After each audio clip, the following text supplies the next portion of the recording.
Howdy everyone. This February has been an interesting month for Sony shooters, as both Sony and Sigma have released two very similar and very high quality 50mm f1.4 lenses within mere weeks of each other.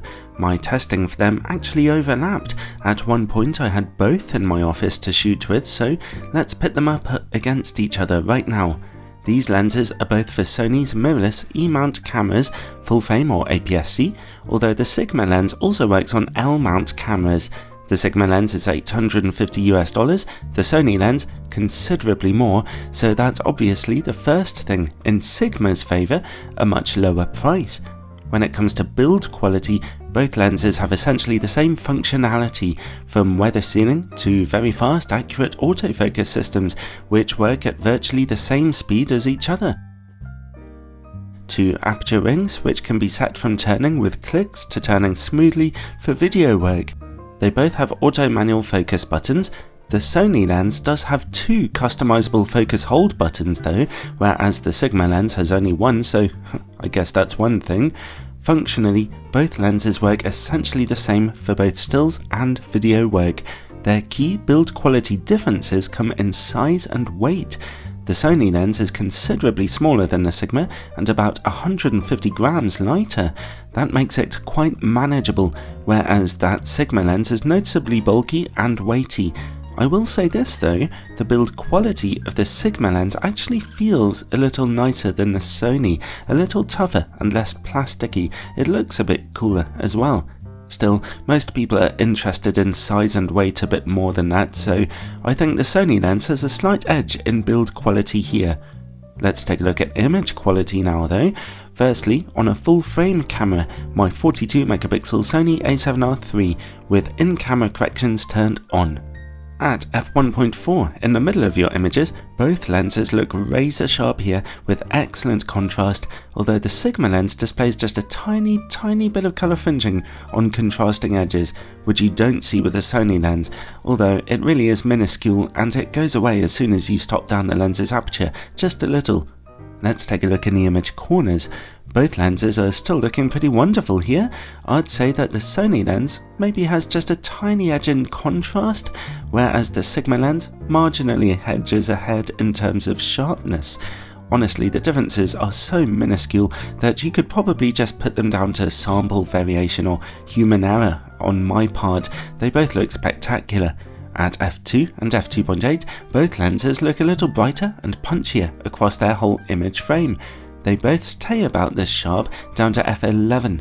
So yes, both lenses put in virtually the same brilliant performance here, although I will say that at f1.4 the Sony lens had a touch less colour fringing. Let's see now how they both perform on an APS-C camera by fitting them onto my little 24MP Sony a5100.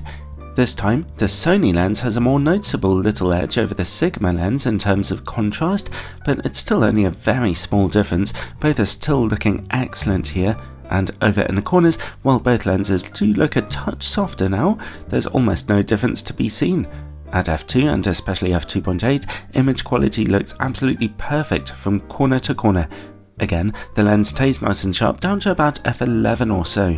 So again, there's almost nothing at all between these two lenses, except perhaps a tiny edge of extra contrast at f1.4 on the Sony optic.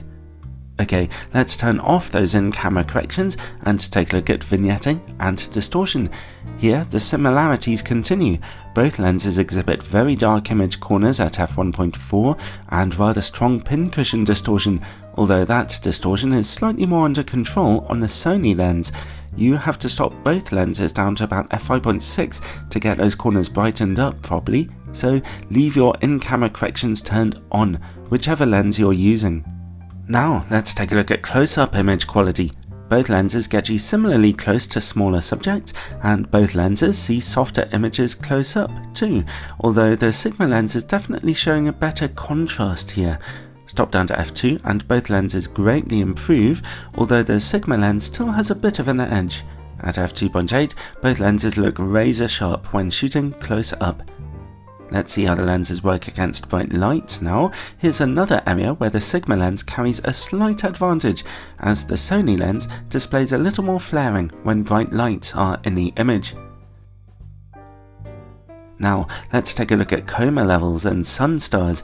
Yet again, at f1.4, the image out of both lenses is looking incredibly similar. They're both very well corrected for chroma smearing, although as top down to f2 and bright points of light see just a touch more definition on both lenses. Unfortunately, neither lens is capable of interesting sun stars. Even if he's top down to f16, this is all you get. When it comes to bokeh, which is admittedly a subjective thing, honestly, again, both lenses look the same to me. Even if you zoom in and look closely, the two lenses have exactly the same looking characteristic. This is getting just plain weird. Finally, related to bokeh, let's take a look at longitudinal chromatic aberration. Once again, it's a very similar performance from both lenses, although I'd say the colour fringing on the Sigma optic seems just a little bit worse.